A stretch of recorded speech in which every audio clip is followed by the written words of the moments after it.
Yes, very good morning to all of you. आज हम revision करेंगे चैप्टर नंबर 4 का भी और चैप्टर नंबर 3 का भी। ठीक है, एकदम प्यार से, क्योंकि चैप्टर बड़ा था, काफी कुछ इसमें देखने समझने को है। उम्मीद करूंगा कि आप थोड़ा थोड़ा रोज पढ़े होगे, तो आज थोड़ा थोड़ा रिवाइज भी कर लोगे मेरे साथ, हाँ कि ना। तो ladies and gentleman, boys and girls, सबसे पहले सेक्शन चेक कर ले। Yes sir. चलो, तो एक बार बुक बंद करोगे तो सेक्शन चेक करेंगे, क्योंकि देखो, जिसको अगर सेक्शन याद है, अंदर की चीजें अपने आप याद आती है। तुमको सेक्शन का नाम याद आ गया ना, तो अंदर हाँ इसमें ऐसे था। जैसे मान लो याद आया डिस्काउंट, बरोबर है, तो यहाँ तुमको याद आएगा नहीं प्रोहिबिशन है, लेकिन स्वेट इक्विटी शेयर और वो डेट रीस्ट्रक्चरिंग स्कीम के तहत कर सकते हैं, बराबर है। तो पहले तो सेक्शन चेक हो जाए। पहला सेक्शन सामने लिखा है, section number 43, share capital of company, बराबर है। कितने प्रकार के शेयर कैपिटल होते हैं इसी में बताया है, बराबर। फिर सेक्शन नंबर कौन सा, 44 बात करता है मेरी, अरे नेचर ऑफ शेयर्स की बात करता है। याद करते ना, साथ साथ में बोलते जा रहा हूं। Section 43 kinds of share capital है। सेक्शन 43 नेचर ऑफ शेयर्स है, जिसमें बताया कि वो ट्रांसफरेबल, मूवेबल है और ट्रांसफरेबल है, both debenture and shares. 45 distinctive number होने चाहिए शेयर सर्टिफिकेट में, लिखा था ना, share certificate, share should be distinguished by distinctive number, बरोबर है। तो 43 में काइंड्स हो गया, 44 में नेचर हो गया कि वो ट्रांसफरेबल है, मूवेबल है। 45 के अंदर आपको पता चला कि डिस्टिंग्विश्ड होना चाहिए डिस्टिंक्टिव नंबर से, यानी कि कुल मिला के शेयर शुड बी नंबर, बराबर है क्या। 46 शेयर सर्टिफिकेट की बात करता है, जो SH1 में होगा, हाँ कि ना। डुप्लीकेट अगर इशू करना हो सकता है, लेकिन उसके लिए फिर SH2 में रजिस्टर बनाना रहता है कि किसको किसको डुप्लीकेट दिया। चलो वो तो रिवाइज करेंगे, तब करेंगे। तो कितना हो गया, 46, 43 kinds, 44 nature, 45 number, 44 nature, 45 number, 46 share certificate, 47 voting rights. याद आ रहा है वोटिंग राइट्स? देखो, वोटिंग राइट बोलने से तुमको याद आएगा, हाँ इक्विटी में सब में मिलता है, प्रेफरेंस में सिर्फ 3 में मिलता है, और फिर एक सिचुएशन में सब में मिलेगा। फिर 47 लगता ही नहीं प्राइवेट कंपनी में।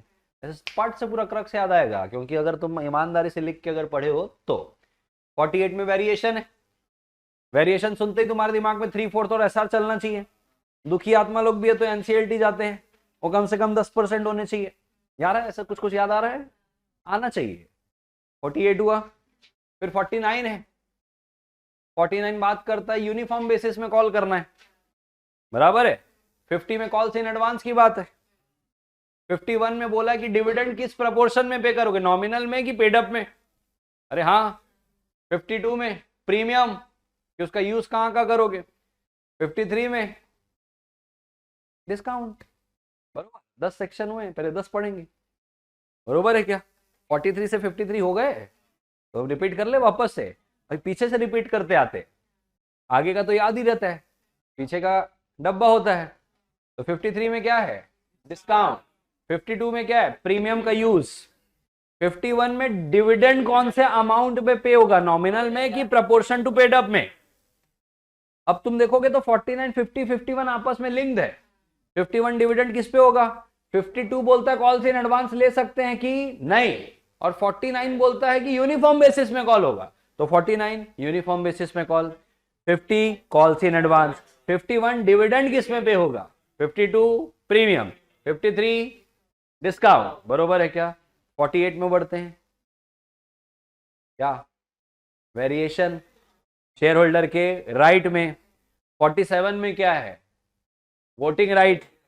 48 में वेरिएशन ऑफ शेयर होल्डर, 47 में वोटिंग राइट, 46 में शेयर सर्टिफिकेट, 45 में नंबरिंग, 44 में मूवेबल एंड ट्रांसफरेबल, 44 में 45 में नंबर है, 44 में नेचर, और 43 में काइंड्स, बरोबर है। अब फिर आगे से ले लो एक पकड़। 43 में क्या है, काइंड्स, 44 में नेचर, 45 में नंबर, 46 में शेयर सर्टिफिकेट, 47 में वोटिंग राइट, 48 में वेरिएशन, 49 में यूनिफॉर्म बेसिस में कॉल, 50 में कॉल्स इन एडवांस ले सकते कि नहीं, 51 में प्रपोर्शन ऑफ अमाउंट जिस पे डिविडेंड देंगे, 52 प्रीमियम, 53 डिस्काउंट, बरोबर है एवरीबॉडी। 54 स्वेट इक्विटी शेयर, बरोबर है। 54 क्या है? Sweat equity share. 55 जो है वो issue and redemption of preference share है, बरोबर है, issue and redemption of preference share. ये 55 हुआ। 56 में जाते हैं, transfer and transmission. 57 punishment for personation है। 57 में लास्ट में पढ़े थे इसको, कि दूसरे की पर्सनालिटी लेके ये बता रहे हो कि मैं इसका मालिक हूं, और ट्रांसफर कर रहे हो या तो ले रहे हो या तो अलॉट करवा रहे हो। तो 57 में क्या है? Punishment for personation. Everybody are with me? 58 तो याद ही रहना चाहिए। रिफ्यूज करता है अगर कोई ट्रांसफर और ट्रांसमिशन को कंपनी अगर रजिस्टर करने में, तो अपील कर सकते हैं। 58 में था ये, तो 57 में पनिशमेंट है फॉर पर्सोनेशन। 58 में क्या है? अपील और उसके रिफ्यूजल। ब्लैक के, हाँ जी, कहां थे अपन? 58 में क्या है? 57 में है पनिशमेंट फॉर पर्सोनेशन। 58 में अगर रिफ्यूजल टू रजिस्टर है और उसके अपील है, ठीक। 59 रेक्टिफिकेशन ऑफ रजिस्टर। याद आ रहा है? नाम, तुम एक्चुअली मेंबर हो, तुम्हारे को हटा दिया, तुम नहीं बनना चाहते थे, तुमको डाल दिया। एवरीबॉडी, ये किसमें? 59 रेक्टिफिकेशन ऑफ रजिस्टर। 60 तुम्हारे सिलेबस में नहीं है तो अभी उसको दिमाग में मत लगाओ ज्यादा। 61 तो याद ही रहना चाहिए, अल्ट्रेशन। 62 भी याद रहना चाहिए। 62 यार बहुत देर लगाए थे सेक्शन में हमने। बस वही देख, आगे तेरे वोट में देख निकलना बाकी है, ये तो चौक में है। हाँ 62।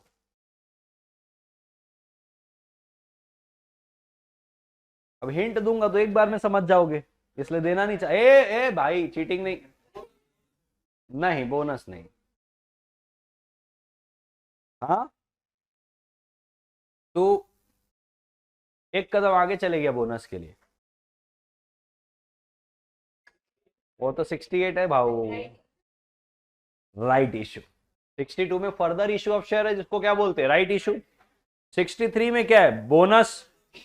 64 के अंदर है नोटिस ऑफ सर्टन मैटर्स, जिसपे एसेट 7 के अंदर जैसे हम अल्ट्रेशन कर रहे तो बताना होता है, रिडम्पशन ऑफ प्रेफरेंस शेयर कर रहे तो बताना होता है, increase in authorise share capital कर रहे तो बताना होता है। एसेट 7 में कल ही लिखवाया था इसको, ये किसमें? 64 में। 65 अगेन तुम्हारे सिलेबस में नहीं है। अरे हाँ कि ना? 66 क्या है? रिडक्शन। अब 67 और 68 मिलते जुलते हैं। 67 लगाता है prohibition on companies for buying its own shares, और 68 वो बाय है और 68 है बाय बैक। और 69 जिसके लिए मैं पूरी कल कहानी बताया था कि वेदांत बिजनेस खोला वड़ा पाव का, फिर वो चला नहीं, तो इसलिए ओनर्स फंड लगे रहना चाहिए, इसलिए हम एक फंड बनाते हैं जिसमें सीआरआर, कैपिटल रिडम्पशन रिजर्व, बरोबर है क्या? अगर अपन ने शुरू किया है अभी 54 से कहां पहुंच गए अपन? 69। तो इतना ही रिपीट कर लेते हैं। बाजू का तो एकदम टाइम पास है। 70 में प्रोहिबिशन है बायबैक की, 71 में डिवेंचर, 72 में नॉमिनेशन है, बरोबर है। बढ़ जाए थोड़ा सा और आगे, तो पहले रिवर्स कर लेते हैं। कहां तक पढ़े अपन? 69। 69 में क्या है? Capital redemption reserve. 68 में बायबैक। 67 में prohibition on buying own shares. तो 67, 68, 69 तो मिलते जुलते हैं एक दूसरे के साथ, आपस की बात कर रहे हैं। 66 में रिडक्शन, 65 को छोड़ दो। 64 में नोटिस, अल्ट्रेशन के तो नोटिस, रिडम्पशन के प्रेफरेंस का तो नोटिस, इंक्रीज किया ऑथराइज शेयर कैपिटल तो नोटिस। एसेट 7 में याद आ रहा है? एसेट 7 कुछ चार्ट नोट्स में है ये 61 के अंदर ही। 63 bonus. 62 right issue. 61 alteration. 60 syllabus में नहीं है। बोले यार ये तो पता नहीं आके कब गया, आके ना। 59 rectification of register of member. 58 refusal to register share और उसकी अपील। 57 punishment for पर्सोनेशन। ठीक है, तो 57 से ही आगे बढ़ जाता हूं। थोड़ा तुमको ऊपर नीचे खिलाना पड़ेगा तो ही तुम याद कर पाओगे, ज्यादा ऊपर चले जाओगे फिर आगे भूल जाओगे, बरोबर है क्या? तो 57 से ही शुरू करते हैं। 57 क्या है? Personation. Everybody are with me? Punishment for personation, 58 में refusal to register the shares और उसके अपील, 59 में रेक्टिफिकेशन, बरोबर है क्या, 61 alteration, 62 right issue, 63 bonus, 64 notice of certain matter, 66 reduction, 67 prohibition on buying its own shares, 68 buyback, 69 CRR, 70 prohibition on buyback। तीन परिस्थिति में, एक जगह नॉन पेमेंट है, एक जगह नॉन कंप्लायंस है और एक जगह अदर स्टैट्यूटरी लिमिट प्रोहिबिशन। 70 हो गया, 71 डिवेंचर, 72 नॉमिनेशन, बरोबर है क्या, हो तो क्या। अब देखो 43 से शुरू करता हूं, गप गप याद एकदम, बराबर है क्या। 43 क्या है, kinds of share capital, 44 nature, 44 nature, 45 numbering, 46 share certificate, 47 voting right, 48 variation, 49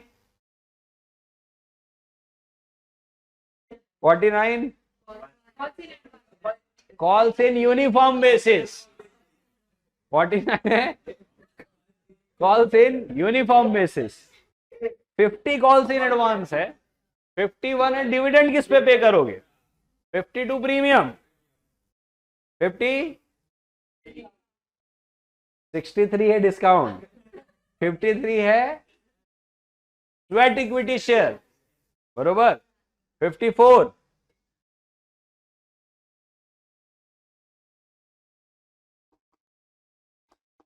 देखो 54 में क्या था, 54 नोटिस, वो 64 में, 54 बोलो फटाफट।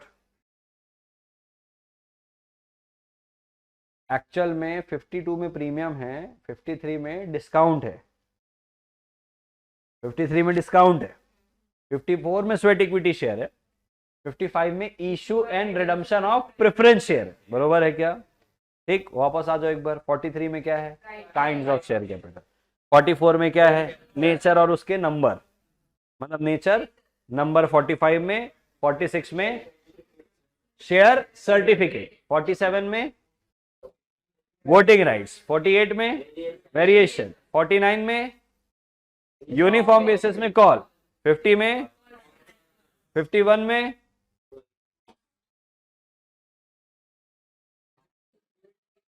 डिविडेंड कैसे देना है, 52 में प्रीमियम, 53 में डिस्काउंट, 54 में स्वेट इक्विटी शेयर, 55 में issue and redemption of preference share, 56 दुनिया का चार्ट उसका ही बनाए थे भाई कल, 56 यार। मतलब जो मेन सेक्शन जो तुमको याद रहता है उसको भूल के तुम पीछे लग जाते हो ना, जो याद नहीं है वैसे ही होता है। यही बताया था 56, इसको याद नहीं आ रहा है। Transfer and transmission of shares, 57 punishment for personation, 58 refusal और उसका appeal, 59 rectification of register of member. मैं तुमको बताता हूं तुम क्या क्या भूल रहे हो। एक 56 भूल रहे हो, ठीक है, 57 भी भूल रहे हो, पनिशमेंट फॉर पर्सोनेशन, 58 फिर भी याद रहेगा क्योंकि उस पर अपील है, और 59 भूल रहे हो, rectification of register of member. तो 57 पनिशमेंट फॉर पर्सोनेशन, 56 ट्रांसफर ट्रांसमिशन और 59 rectification of register of member. 60 अपने में है नहीं, 61 अल्ट्रेशन, हाँ 62 राइट इशू, 63 बोनस, 64 नोटिस, 65 नहीं है, 66 reduction, 67 prohibition for buying own share, 68 buyback, 69 CRR, 70 prohibition on buyback, 71 debenture, 72 nomination, बरोबर है। अब पूरा 72 से पीछे 43 जाते हैं, बरोबर है। 72 में क्या है, 71 में क्या है, डिवेंचर, 70 में क्या है, prohibition on buyback 69, CRR 68, 67, prohibition on buyback of its own shares 66. इसको कैसे बोल रहे हो? रिडक्शन, रिवर्स में गड़बड़ हो रहा है क्या? रिडक्शन, ये कौन सा? 66, 65 नहीं है, 64 notice, 63 bonus, 62 right issue, 61 alteration, 59 rectification of register of member, 58 appeal और उसके रिफ्यूजल, 57 पनिशमेंट फॉर पर्सोनेशन, 56 ट्रांसफर और transmission, 55 issue and redemption of preference share, 54 53 discount, 52 premium, 51 amount कौन सा? नॉमिनल अमाउंट में देना कि paid up, 50 calls in advance, 49 uniform, 48 variation, 47 voting rights, 46 share certificate, 45 numbering, 44 nature share capital. अब हाँ kinds of, 43 से फिर आ जाओ 72 तक, एक लास्ट कॉल है ये। 43 में क्या है? काइंड्स, 44 में नेचर, 45 में नंबरिंग, 46 में share certificate, 47 voting right, 48 variation, 49 uniform call, 50 calls in advance, 51 proportion of amount of dividend, 52 premium, 53 discount, 54 sweat equity share, 55 issue and redemption of preference share, 56 transfer and transmission of shares, 57 punishment for personation, 58 refusal और उसका appeal, 59 rectification of register of member, 61 alteration, 62 further issue right issue, 63 bonus, 62 right issue, 63 bonus, 64 notice, 65 नहीं है, 66 reduction, 67 prohibition on buying of own share, 68 buyback, 69 CRR, 70 prohibition on buyback, 71 debenture, 72 nomination. बरोबर है, मजाक नहीं कर रहा हूं, सेक्शन याद आ गए ना तो प्रोविजन अपने आप याद आएंगे। बरोबर है भाई, तुमको भी याद हो गए सारे ऑनलाइन वालों को? नहीं नहीं, अरे भाई नंबर में ऐसा खेल है, नहीं सोएंगे वो, बोला याद हो रहा है, वो चीख रहे होंगे वहां पे, देख लेना अभी आएगा रिप्लाई। यस सर, देखो आ गया, बोले याद हो गया बेटा। 43 से 72 एवरीबॉडी, तुमको भी हो गया? चलिए अब एक एक करके एक एक सेक्शन में आपको जितना जितना याद है उतना उतना रिवीजन। मेरे को तो पूरा पूरा याद है, बराबर है क्या? आपको जितना जितना याद है, देखो मजा आ गया सर, एक जन मजेदार बैठे ही रहता है यहाँ पे, बराबर।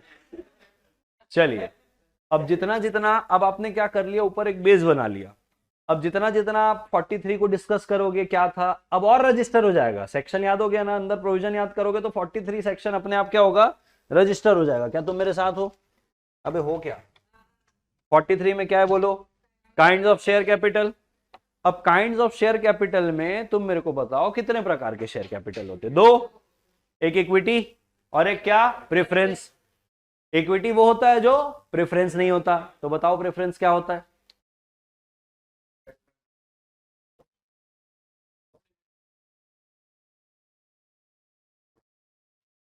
प्रेफरेंस वो होता है जिसको प्रेफरेंस मिलता है, एक तो डिविडेंड में, दूसरा रीपेमेंट ऑफ कैपिटल। और जो प्रेफरेंस है वो इक्विटी नहीं है, यानी कि उसको ये दो मिलता, पक्का यही दो है। इक्विटी में भी दो प्रकार है, एक क्या, ऑर्डिनरी शेयर्स, एक डिफरेंशियल वोटिंग राइट, चाहे तो डिविडेंड के रूप में, चाहे तो वोटिंग के रूप में, चाहे तो अदरवाइज। अरे हाँ, और यहीं से खेल शुरू होता है कि अगर आपको डीवीआर शेयर इशू करना है तो उसके कुछ कंप्लायंस है। हाँ कि ना? कंप्लायंस फटाफट बता दो, बताओ ना जी कैसे कर रहे हो। हाँ, सबसे पहले तो भाई ये अनलिस्टेड कंपनी में लगता है, प्राइवेट में भी लगता है, और लिस्टेड कंपनी में उस हद तक लगता है इसके रूल्स जब तक वो सेबी के गाइडलाइन के साथ लड़ाई ना करे, to the extent it is not inconsistent with SEBI guidelines. फिर इसके बाद इस पे क्या था, आर्टिकल पे परमिशन, एसआर लगेगा कि ओआर? ओआर लगेगा जनरल मीटिंग में। मैं देख लिया हूं तुमसे पहले, आर्टिकल में परमिशन, जनरल मीटिंग में ऑर्डिनरी रिजोल्यूशन, अरे हाँ, और साथ ही साथ मैक्सिमम डीवीआर जो आपका होगा टोटल वोटिंग पावर का कितना होगा, 74%। अरे हाँ कि ना? पिछले इमीडिएटली 3 फाइनेंशियल ईयर आपने एनुअल रिटर्न और फाइनेंशियल स्टेटमेंट का नॉन कंप्लायंस ना किया हो, डिपॉजिट का पैसा, डिबेंचर का पैसा, उस पे इंटरेस्ट, प्रेफरेंस का डिविडेंड, पेमा का नॉन कंप्लायंस, आरबीआई का नॉन कंप्लायंस, सब कुछ नहीं होना चाहिए, भगवान के रूप होने चाहिए तुम। और मान लो आपने इनका नॉन कंप्लायंस किया भी है तो 5 साल का क्या चाहिए, कूलिंग पीरियड।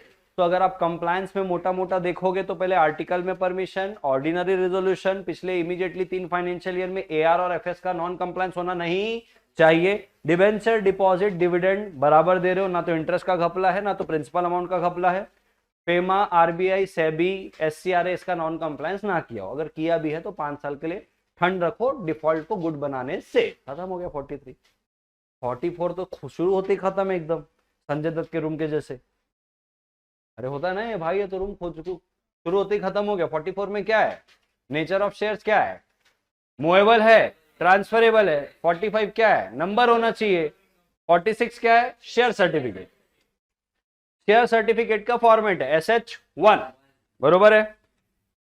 SH1 में आपको देना एवरीबॉडी, डुप्लीकेट भी मिल सकता है। जिनको जिनको डुप्लीकेट शेयर सर्टिफिकेट दिया है कंपनी ने, उसका रजिस्टर मेंटेन होता है SH2 में। SH1 में शेयर सर्टिफिकेट, SH2 में register of duplicate share certificate. क्या तुम मेरे साथ हो? शेयर सर्टिफिकेट में साइन होता है, हाँ, या तो कंपनी की कॉमन सील, और अगर कॉमन सील नहीं है तो कम से कम 2 डायरेक्टर, और या तो 1 डायरेक्टर और 1 CS, बरोबर है एवरीबॉडी।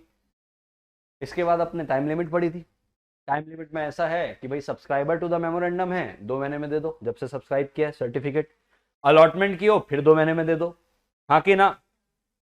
डिबेंचर है 6 महीने में दे दो, अरे हाँ कि ना? ट्रांसफर ट्रांसमिशन है कितने महीने में, 1 महीने में, 1 महीने में ना, पक्का।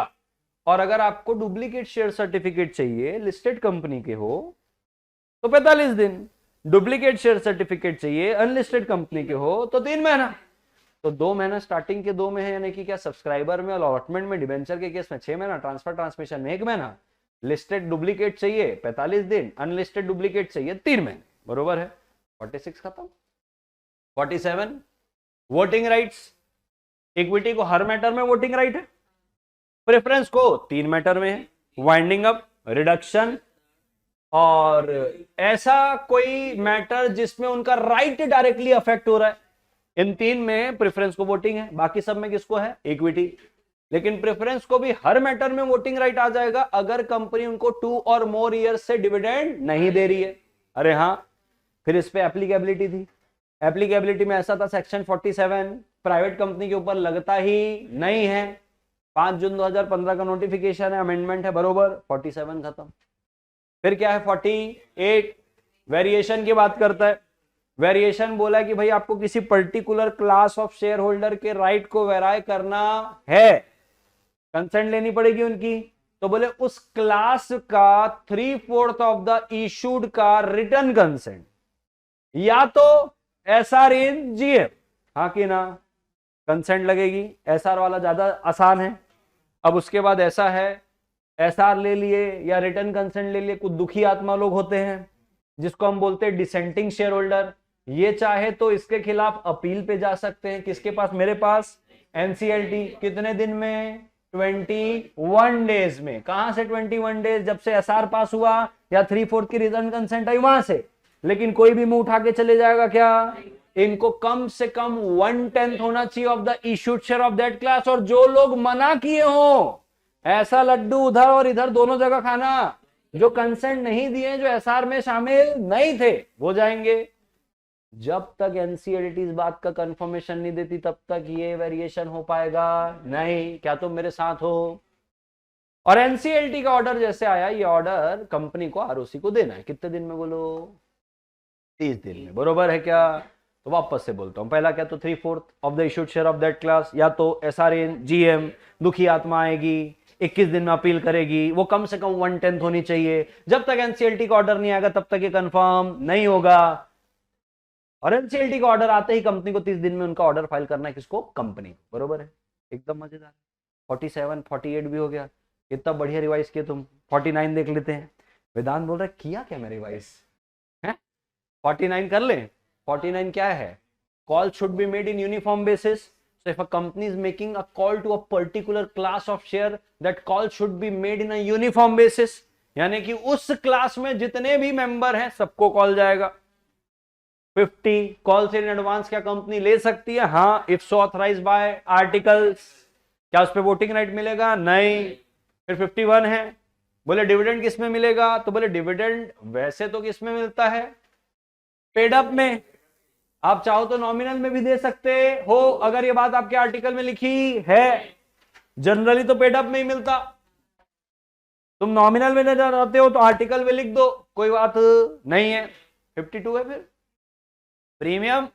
प्रीमियम वही जो आपके फेस वैल्यू के ऊपर चार्ज करते हो, अलग से सिक्योरिटी प्रीमियम अकाउंट में रहेगा। इसके एंड यूज है, सबसे पहला bonus, buyback, preliminary in expense, issue के समय कमीशन एक्सपेंस ये सब देना, वो कर लो। और एक था premium on redemption of preference shares. 5 है। इसी का यही 5 यूज है। हो गया 52 खत्म। मजाक था इसमें। 53 prohibition on issue of shares on discount. करोगे डिस्काउंट में इशू क्या कहलाएगा? वॉइड। हाँ कि ना? लेकिन अगर आप स्वेट इक्विटी शेयर इशू करना चाहते हो तो ये अलाउड है। और अगर आप अपने डेट को कन्वर्ट करना चाहते हो शेयर्स में on the basis of debt restructuring scheme specified by RBI, कर सकते हो, कोई दिक्कत वाली बात नहीं है। 53 खत्म। 54 स्वेट इक्विटी शेयर्स। डायरेक्टर को एम्प्लॉय को देते हैं अपन, या तो कंसीडरेशन अदर देन कैश में, या तो डिस्काउंट में, क्योंकि वो अपना वैल्यू एडिशन दे रहे हैं, पेटेंट दे रहे हैं, नो हाउ दे रहे हैं, रिकॉग्निशन दिला रहे हैं। हाँ कि ना? इसके कुछ रिक्वायरमेंट थे। पहला रिक्वायरमेंट एसआर। पहला रिक्वायरमेंट क्या? एसआर। आर्टिकल में भी परमिशन चाहिए और स्पेशल रेजोल्यूशन भी चाहिए। क्या तुम मेरे साथ हो? आर्टिकल में भी परमिशन चाहिए और एसआर भी चाहिए। जब एसआर पास करोगे तो बताओगे किसको दे रहे हो, कितना दे रहे हो, क्यों दे रहे हो, अमाउंट कितना है। अरे हाँ कि ना? ये हो गया। एक बार में साल में कितना परसेंट दे सकते हो? 15। किसका? Paid up equity share capital का। बरोबर है? एक फाइनेंशियल ईयर पे। बरोबर? और 5 करोड़, दोनों में से जो भी ज्यादा है। जीवन काल में 25% किसका? Paid up equity share capital का। शेयर नहीं, इक्विटी। और स्टार्टअप के लिए 50%। बरोबर है? लॉक इन रहेगा 3 साल का। मिला एक बार, बेच सकते नहीं हो। रजिस्टर्ड वैल्यू और इसकी वैल्यू बताएगा क्या है। बस और क्या है जीवन में? यही तो है, बस इतना ही है ना। रिपीट कर लेते हैं। एसआर चाहिए, आर्टिकल में परमिशन चाहिए। एसआर में आप बताओगे कितने में दे रहे हो, क्या कर रहे हो। लिमिट की बात करूं तो 15% ऑफ पेड अप इक्विटी और 5 करोड़, दोनों में से जो भी ज्यादा, ये एक फाइनेंशियल ईयर का। उसके बाद टोटल जीवन भर में कितना? 25% of the paid up equity share capital. Startup के लिए 50%। 3 साल का लॉक इन। हाँ कि ना? 3 साल तक आप अपने स्वेट इक्विटी को नहीं बेच सकते, लेकिन इक्विटी को बेच सकते हो। बरोबर है? 54 खत्म। 55 issue and redemption of preference shares. बरोबर है क्या? Issue and redemption of preference share में हमको सबसे पहले तो ये बोला एसआर लगेगा। अरे हाँ, मैक्सिमम टाइम इसका कितना होता है, 10 साल की 20 साल? सबसे पहले वाले में चार्ट में दिया हुआ है।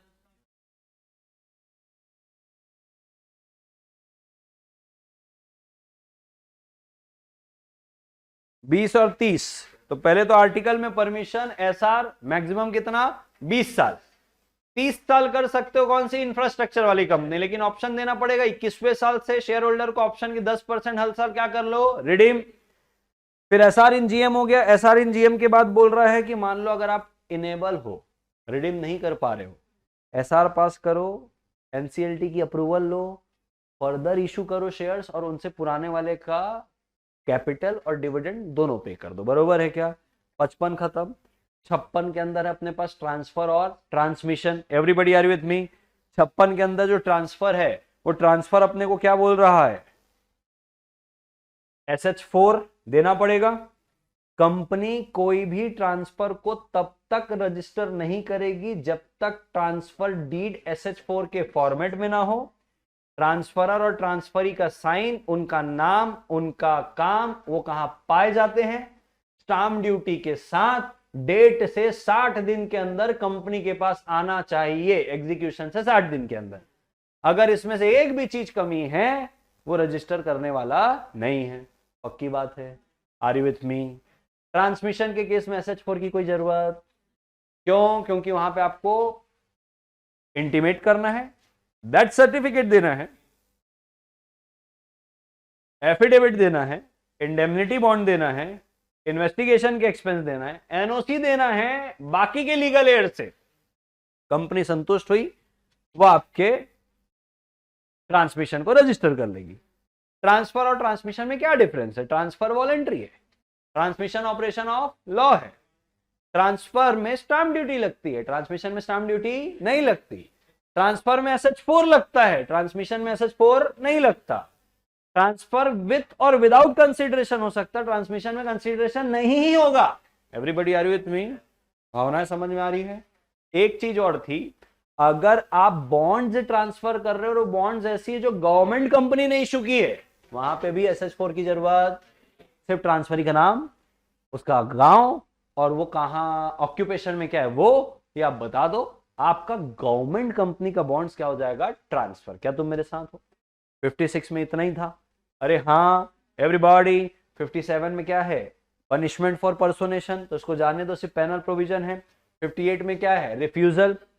अब ऐसा है कि SH4 भी गया, 60 दिन में भी गया, गांव आता पता सब भिजवाया, 60 दिन में भी भेजा, सब था, स्टाम्प ड्यूटी भी थी, किसी कारण से कंपनी इसको रजिस्टर नहीं कर रही है, तो जो एग्रीव्ड पार्टी, और यहां पे एग्रीव्ड पार्टी कौन है, ट्रांसफरी, तो ट्रांसफरी को कंपनी को कंपलसरी रिफ्यूजल नोटिस देना पड़ेगा कि क्यों हम तेरा ट्रांसफर रजिस्टर नहीं कर रहे हैं। Everybody are with me? अरे हां,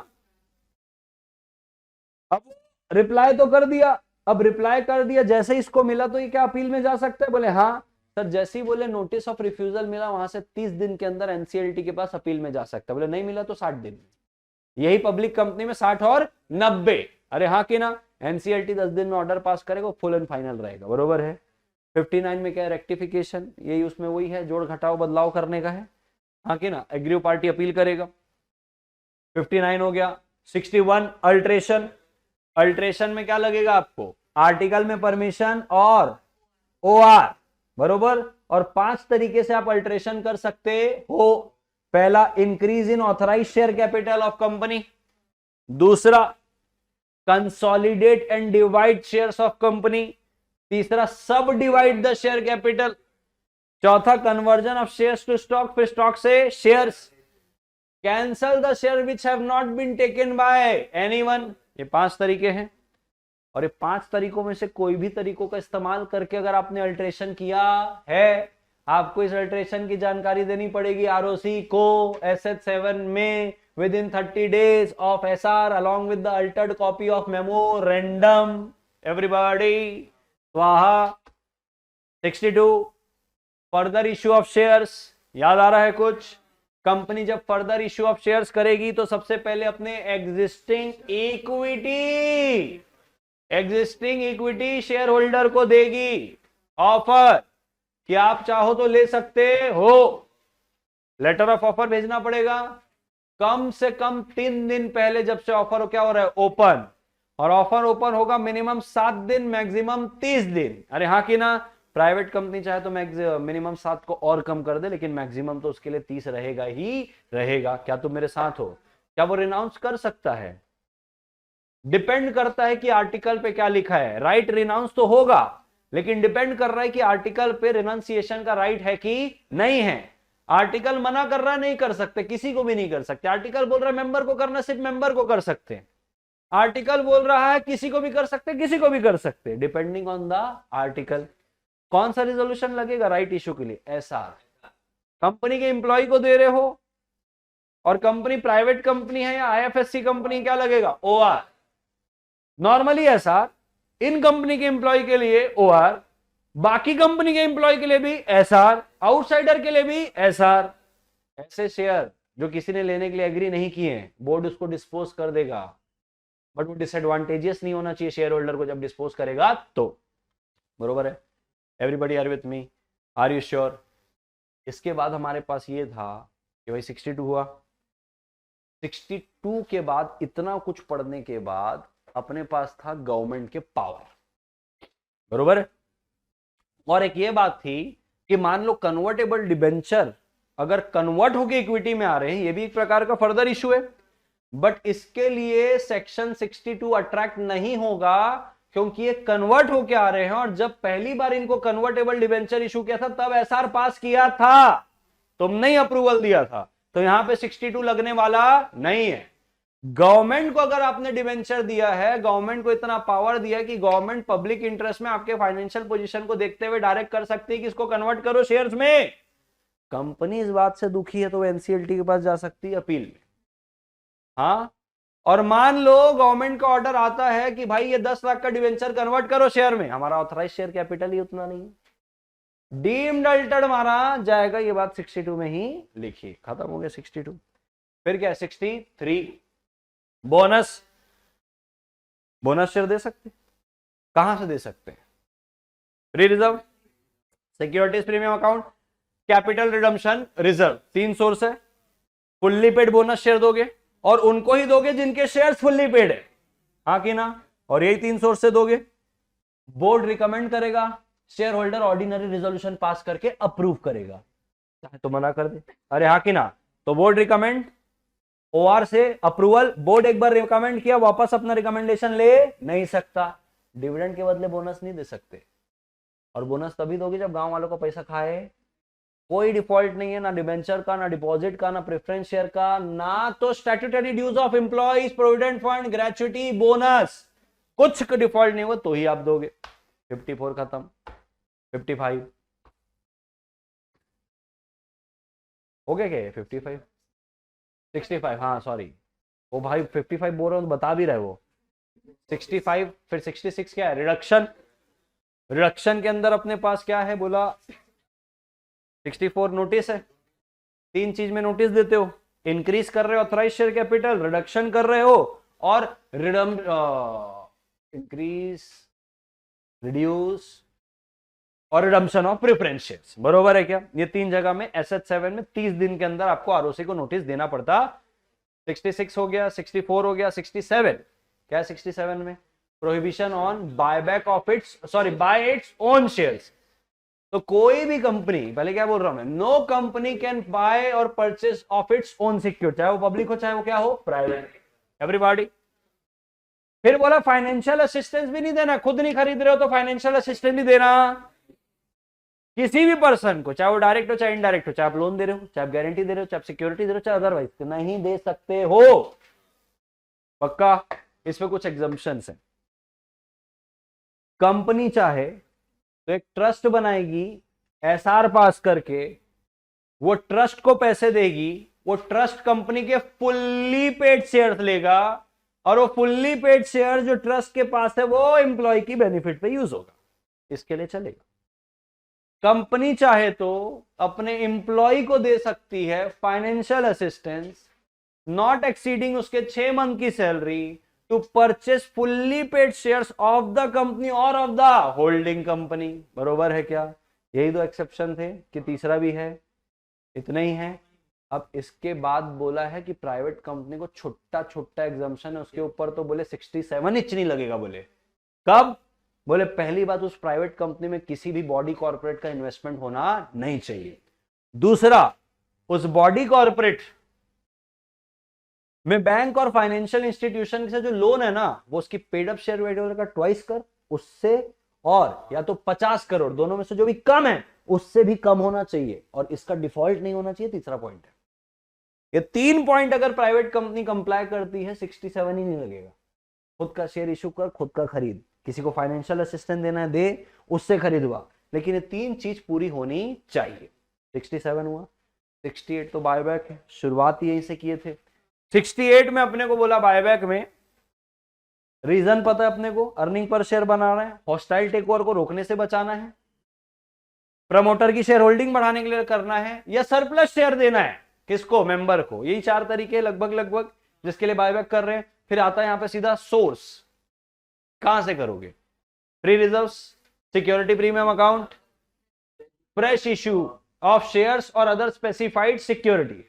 बोले कितना करोगे? बोले कितना करने के लिए, बोले अगर आप 10% of the paid up equity share capital plus free reserve करना चाहते हो तो बीआर से काम, इससे ऊपर करना चाहते हो, लेकिन ऊपर में भी सबसे ऊपर वाली लिमिट है 25% of the paid up capital, equity नहीं है यहां, कैपिटल प्लस फ्री रिजर्व। तो बोले ये 25% पूरी मैक्सिमम लिमिट है। इस 25% of paid up capital plus free reserve में इक्विटी कितना बायबैक कर सकते हो उस पर भी लिमिट है। बोले इस 25% of paid up capital plus free reserve में इक्विटी एक फाइनेंशियल ईयर में 25% of the paid up equity capital से ज्यादा नहीं होगा। बरोबर है?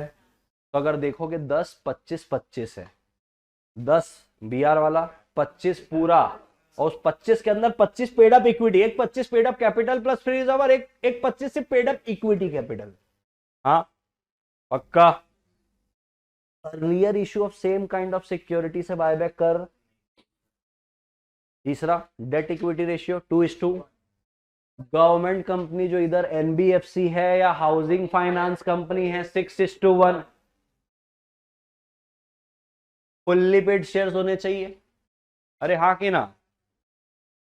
फिर टाइमलाइन से, अरे क्या है फिर, एसआर पास होने से 1 साल के अंदर या बीआर पास होने के 1 साल के अंदर बायबैक हो जाना चाहिए। और कर तो लिया, जब कंप्लीट किया वहां से अगले 1 साल तक बायबैक भी नहीं करोगे। सेम काइंड ऑफ सिक्योरिटी, सब काम नहीं है, सिर्फ अगले 1 साल सेम काइंड, जो बायबैक किया उसी को बायबैक करना, यानी कि जो बायबैक किया उसी को इश्यू नहीं कर सकता। जैसे आप इक्विटी बाय किया तो प्रेफरेंस कर दो, जो बायबैक किया अगले 1 साल तक उसी को इश्यू करना। तो 1 साल में तो पहले आपको बायबैक कंप्लीट करना है, जब से कंप्लीट किया उसके आने वाले 1 साल में सेम काइंड ऑफ सिक्योरिटी का नया इशू लाना नहीं है। लेकिन इसमें कन्वर्टेबल डिबेंचर होंगे, वारंट्स होंगे, स्वेट इक्विटी शेयर होंगे तो चलेगा। ये क्या है? एक्सेप्शन। हाँ, इशू का 6 महीने तो साल भर किसका? अच्छा, अगले 6 महीने सेम काइंड नहीं इशू कर सकते, वो है वो 6 महीने में, ठीक है। एक साल और है कहीं तो भी, ठीक है। हाँ, फर्दर बायबैक आने वाले 1 साल तक नहीं करोगे। 7 दिन में फिजिकली डिस्ट्रॉय करने का है, हाँ कि ना? डिक्लेरेशन ऑफ सॉल्वेंसी, लिस्टेड हो तो सेबी को भी दोगे, आरओसी को भी दोगे, अनलिस्टेड हो गए तो सिर्फ आरओसी को, हाँ कि ना? हो गया खत्म 68। इसके बाद अपन ने इस पे क्वेश्चन भी कर लिए थे भर भर के। 69 है, 69 बात करता है सीआरआर कब देना है? जब आप बायबैक कर रहे हो फ्री रिजर्व से और सिक्योरिटी प्रीमियम अकाउंट से, तो जितने के शेयर आप बायबैक कर रहे हो उसका मार्केट वैल्यू नहीं, नॉमिनल वैल्यू आपको सीआरआर में डालना है। इस बात की जानकारी आपको आरओसी को भी देनी है, बैलेंस शीट में भी डिस्क्लोजर करना है। इसका यूज आप करोगे फुल्ली पेड बोनस शेयर्स के लिए। अरे हाँ कि ना? 70 प्रोहिबिशन ऑन बायबैक, एक है जब आप नॉन कंप्लायंस कर रहे हो और एक है जब आप नॉन पेमेंट कर रहे हो, डिफॉल्ट इन पेमेंट और नॉन कंप्लायंस। नॉन कंप्लायंस में 92 और 129, 92 एनुअल रिटर्न, 129 फाइनेंशियल स्टेटमेंट दे नहीं रहे हो आरओसी को। 123 में डिक्लेरेशन ऑफ डिविडेंड किए पे नहीं कर रहे हो, 127 में 30 दिन के अंदर पे नहीं कर रहे। ये 4 नॉन कंप्लायंस अगर आप कर रहे हो, बायबैक करने का सोचना भी मत। अब आता है डिफॉल्ट इन पेमेंट। भाई डिपॉजिट का प्रिंसिपल अमाउंट नहीं दिए, उसका इंटरेस्ट नहीं दिए, डिवेंचर का प्रिंसिपल अमाउंट नहीं दिए, इंटरेस्ट नहीं दिए, प्रेफरेंस शेयर का डिविडेंड नहीं दे रहे हो, बैंक फाइनेंशियल इंस्टीट्यूशन का पैसा लियो, ना तो प्रिंसिपल दे रहे हो ना तो इंटरेस्ट दे रहे हो, कुछ भी ऐसा नॉन पेमेंट है भूल जाओ। अदर प्रोहिबिशन, सब्सिडरी के थ्रू बायबैक नहीं करोगे, चाहे वो खुद की हो चाहे वो दूसरे की। इन्वेस्टमेंट कंपनी और ग्रुप ऑफ इन्वेस्टमेंट कंपनी के थ्रू भी बायबैक नहीं करना। अरे हाँ 71 डिवेंचर। डिवेंचर क्या है? एक डॉक्यूमेंट है जो इस बात की गवाही देता है कि हाँ कंपनी ने पैसा लिया। इसके अंदर डिवेंचर स्टॉक भी आता, इसके अंदर बॉन्ड भी आता, इसके अंदर हर वो कागज का टुकड़ा आता जो इस बात की एविडेंस देता है कि हाँ भाई कंपनी ने उधारी ली है, वोटिंग राइट कभी जीवन में मिलने वाला नहीं है। इस सर्टिफिकेट के अंदर अमाउंट लिखा रहेगा, इंटरेस्ट लिखा रहेगा, पेमेंट कब होगा तब बताया जाएगा। बरोबर है क्या? फिर हमने शेयर्स और डिवेंचर का बहुत सारे फर्क देख लिए थे। शेयर्स में वोटिंग मिलता है, डिवेंचर में नहीं मिलता, हाँ कि ना? शेयर्स में डिविडेंड मिलता है, यहाँ पे चार्ज ऑन प्रॉफिट होता है, हाँ कि ना? वाइंडिंग अप के समय शेयर्स को अंत में देखा जाता है, उनको प्रायोरिटी दी जाती है। एवरीबॉडी, शेयर्स के लिए कोई ट्रस्टी नहीं लगता, उनके लिए ट्रस्टी लगता है। Everybody are with me? Security में, इक्विटी में कोई सिक्योरिटी नहीं है, वो सिक्योर्ड भी हो सकता है, अनसिक्योर्ड भी हो सकता है। शेयर कन्वर्ट नहीं होता, डिबेंचर कन्वर्टेबल भी हो सकता है। बस हो गया। और क्या करोगे आगे? फिर बढ़ते हैं। तो डिबेंचर के अपने चार्ट थे। डिबेंचर सबसे पहले अगर कन्वर्टेबल इशू करना है एसआर लगेगा, नॉर्मल वाला है ओआर लगेगा, वोटिंग राइट इसमें मिलने वाली नहीं है। पब्लिक को इशू कर रहे हो डिबेंचर प्रोस्पेक्टस के थ्रू या मेंबर एक्सीडिंग 500 है, तब तक डिबेंचर इशू नहीं होगा जब तक आप ट्रस्टी अपॉइंट नहीं कर लेते। अरे हां, इसके बाद आपको बोला आपको डिबेंचर रिडम्पशन रिजर्व अकाउंट एक बनाना पड़ेगा। अरे हां, वो डिबेंचर रिडम्पशन रिजर्व अकाउंट सिर्फ डिबेंचर के रिडम्पशन के लिए यूज होगा। अरे हां, और क्या था उस पे? मैक्सिमम लिमिट कितना होगा? बोले मैक्सिमम 10 साल, जनरली हद से हद कितना जाएगा? 20 साल। बोले 20 साल सिर्फ और सिर्फ इंफ्रास्ट्रक्चर वाली कंपनी, या तो इंफ्रास्ट्रक्चर फाइनेंस वाली कंपनी, या तो इंफ्रास्ट्रक्चर एनबीएफसी कंपनी, या तो RBI ministry national housing finance का बैंकिंग कंपनी और अदर स्टैट्यूटरी अथॉरिटी ने जिसको परमिट किया है। खत्म पहला चार्ट। दूसरा चार्ट बात करता है डिबेंचर ट्रस्टी का। डिबेंचर ट्रस्टी जो है उसकी कुछ ड्यूटी है। तो पहली बात तो बोला है जितने भी आप प्रोस्पेक्टस इशू कर रहे हो, आप लेटर ऑफ ऑफर इशू कर रहे हो, आप जो भी कम्युनिकेशन करोगे डिबेंचर को सब्सक्राइब करवाने के लिए हर जगह उसका नाम, उसका पता और उसकी रिटर्न कंसेंट होनी चाहिए। कौन बन सकता है, कौन नहीं बन सकता? शेयर होल्डर नहीं बन सकता, डायरेक्टर, केएमपी, प्रमोटर, केएमपी का एम्प्लॉय और अदर ऑफिसर ऑफ द और एम्प्लॉय ऑफ द कंपनी नहीं बन सकते। और जो बनेगा वो रेम्यूनरेशन सिर्फ डीटी के लिए लेगा और किसी के लिए भी लेगा, रिलेटिव हो प्रमोटर का, रिलेटिव हो डायरेक्टर का, या अदर कोई भी ऑफिसर और एम्प्लॉय हो कंपनी का उसका रिलेटिव भी हो तो भी नहीं बनेगा। अरे हाँ, फिर बोला वो इंडेप्टेड नहीं होना चाहिए कंपनी को, कंपनी का गारंटर नहीं होना चाहिए, कंपनी के साथ उसका कोई पेक्यूनरी रिलेशन नहीं होना चाहिए। बोले कैसे पेक्यूनरी? बोले 2% निकालो कंपनी के टर्नओवर का, क्या उतना है? कंपनी के टोटल इनकम देखो क्या उतना है? 50 लाख रुपए देखो क्या उतना है? और such higher limit as may be prescribed. चारों में से जो भी लोअर है, क्या इतने की गुड्स या सर्विस दे रहा है क्या वो डीटी कंपनी को? अगर हाँ, डिस्क्वालिफाइड है। फिर बात आती है कि अगर कैजुअल वैकेंसी हो रही है, क्या हो रही है? Casual vacancy. कैजुअल वैकेंसी यानी कि निर्धारित समय जिसके लिए वो अपॉइंट हुआ उसके पहले ही ऑफिस छोड़ रहा है, चाहे वो डेथ की वजह से हो, चाहे इनकैपेसिटी की वजह से हो, चाहे रेजिग्नेशन की वजह से हो, चाहे वो रिमूवल की वजह से हो। डेथ हुई है तो बोर्ड फिल करेंगे वैकेंसी, तब तक बाकी के डीटी एक्ट करेंगे ऐसा डीटी। रिजाइन किया है, बड़ी बात है, दबाव डाला जा रहा होगा। 3/4 बोल रहा हूं, majority of the debenture holder writing consent देके अपॉइंट करेंगे। रिमूव करना चाहते हो तो जितने भी डिबेंचर आउटस्टैंडिंग है, आउटस्टैंडिंग समझ रहे, 100 में से 50 पेड हो गए, 50 लाख अभी भी बचे हैं। 50 लाख में से जिनके पास 3/4 है डिबेंचर का, वो लोग अपॉइंट कर रिमूव करेंगे डिबेंचर ट्रस्टी को, अगर रिमूव करना है तो। बाद में उसकी फिर ड्यूटी दुनिया भर की कि भाई एसेट कम हो रही, लायबिलिटी बढ़ते जा रही है, कोई मेंबर रिक्वेस्ट कर रहा है मीटिंग बुला देगा, एनसीएलटी के पास जाके पिटीशन फाइल कर देगा, उनका मसीहा बन के रहेगा। और फिर बात आती डीआरआर और डीआरएफ की। डिबेंचर रिडम्पशन रिजर्व 10% साल खत्म होने के पहले पहले 31 मार्च तक कर लो, और नया साल शुरू हो गया जिस साल तुम्हारे मैच्योर होने वाले डिबेंचर उसके 30 अप्रैल तक 15% डीआरएफ पे। डीआरआर तो एक एंट्री है, डीआरआर एक्चुअली फंड है। 72 में नॉमिनेशन, एसएच 13 इसका फॉर्म है, नॉमिनेट आप कर सकते हो। बरोबर है, हो गया रिवीजन बराबर। अब तुमको लग रहा होगा एक बार हमको भी रिवीजन करने की जरूरत है ना। हो गया रिवीजन, बहुत जोर से रिवीजन। मेरे को पता है जितने लोग बैठे हैं ऑनलाइन में चाहे ऑफलाइन में, उसमें ऐसा होगा कई लोग को मजा आ रहा होगा, बोले हाँ भाई चल घर जाके पढ़ने का टेंशन नहीं। कई लोग को इसलिए टेंशन आ सक रहा होगा कह रहे यार भाई हमको तो बहुत कम कम याद आया। तो जिसको कम कम याद आया है और जिसको पूरा पूरा याद भी आया, अच्छा याद नहीं भी आया तो सुन के सब याद आ गया है, आपको दोनों के घर पे जाके सेल्फ स्टडी करनी पड़ेगी। बरोबर है, समझ में आई क्या बात। क्यों, स्मार्ट व्यक्ति वही है बोले चल याद नहीं आ रहा कम से कम सुन तो लू ध्यान से, टेंशन की वजह है, ताकि घर में जब मैं खुद रिवाइज करूंगा तो मेरे को इजी होगा। मैंने आपको रिवाइज करा दिया है, लिखवाया भी है सब। अब आपको घर जाके आधा घंटा देना है, आधा घंटे में आपका पूरा का पूरा शेयर कैपिटल हो जाएगा, लिटरली आधे घंटे में, क्योंकि आपने पूरी पूरी बात सुन ली। बरोबर है क्या। तो चैप्टर नंबर 4 युद्ध स्तर में आपको क्या करना है, रिवाइज। कहाँ पे, घर पे। बरोबर है क्या। हाँ भाई ऑनलाइन वाले भाई घायल वायल तो नहीं हो गए, हाँ ऑल द ऑनलाइन स्टूडेंट घायल तो नहीं हो बेटा, समझ में आया सब।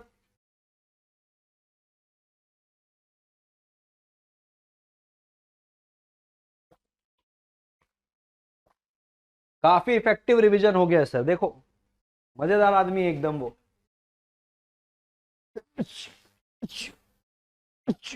वाहिगुरु, देखो श्रुति भी आई, मजा आ गया सर रिवीजन करके। ये तो चैप्टर 4 था, चैप्टर 3 भी तो रिवाइज करना है भाई। हमने हर चैप्टर रिवाइज किया है अगर तुमको याद हो तो। चैप्टर 3 बस नहीं हुआ था और 4 नहीं हुआ था, सॉरी। हाँ अरे रुक जा, चलिए चैप्टर 3 कर ले रिवाइज। चैप्टर 3 को रिवाइज करने के पहले मैं एक बार फिर से आपसे सेक्शन दोहराना चाहूंगा, सेक्शन 43 से लेके 72, ताकि घर जाओ तो सेक्शन याद आते ही सब मेरा बात याद आना चाहिए। बराबर है। सेक्शन 43 क्या है, kinds of share capital. 44 nature, 45 number, 46 share certificate, 47 voting right, 48 49 uniform basis पे call, 50 calls in advance, 51 proportion of amount in which dividend have to be paid, 52 premium, 53 discount, 54 sweat equity share, 55 issue and redemption of preference shares। बराबर है क्या, ठीक है। 56 transfer और transmission of shares, 57 punishment for personation, 58 refusal to register or appeal, 59 rectification of register of member, 61 alteration, 62 further issue, 63 bonus, 64 notice, 66 reduction, 67 prohibition on buying its own share, 68 buyback, 69 70 buyback in certain circumstances, 71 debenture, 72। इस बार तुम क्यों नहीं अटके तुमको पता है, क्योंकि revise करते हुए आए पूरा। ये मैं क्यों तो तुमको इतना याद हो गया, क्यों पहले देख लिए फिर अंदर अंदर की बातें सुन ली कि हाँ इसमें ही है। टाइम बिताने से सेक्शन अपने आप रजिस्टर होता है, टाइम नहीं बिताओगे तो नहीं होगा। बरोबर है क्या।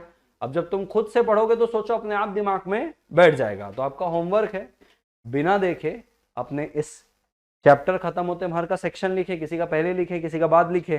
तो आपका होमवर्क है कि आपको सेक्शन बिना देखे खुद लिखना है कि हाँ किसमें किसमें मैं क्या पढ़ा हूं।